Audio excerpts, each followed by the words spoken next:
ایک دفعہ کا ذکر ہے، سولomon اپنی نانی کے ساتھ بیٹھا ہوا تھا۔ اس نے پوچھا، نانی ہم دعا کیوں کرتے ہیں؟ کیا یسوع ہمیں سنتے ہیں؟ نانی مسکرائی اور بولی، بیٹا دعا اصل میں بات چیت ہے۔ جس طرح تم اپنے دوست سے بات کرتے ہو ویسے ہی یسوع سے بات کرتے ہو۔ فرق صرف اتنا ہے کہ یسوع ہر بات سنتے ہیں اور جواب بھی دیتے ہیں، کبھی فوراً کبھی وقت پر۔ پھر نانی نے بائبل کھولی اور سولomon کو پڑھ کر سنایا۔ اب اس طرح دعا کیجیے، اے ہمارے باپ، تو جو آسمان میں ہے، تیرا نام پاک مانا جائے، تیری بادشاہی آئے، تیری مرضی جیسے آسمان پر پوری ہوتی ہے زمین پر بھی ہو۔ ہمارے روز کی روٹی آج ہمیں دے، اور ہمارے گناہ معاف فرما جیسے ہم بھی اپنے قرضداروں کو معاف کرتے ہیں۔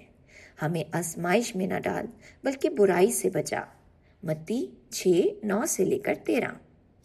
سولomon کی آنکھوں میں چمک آ گئی۔ اس نے کہا، تو مطلب جب میں دعا کرتا ہوں میں یسوع سے سیدھا بات کر رہا ہوتا ہوں؟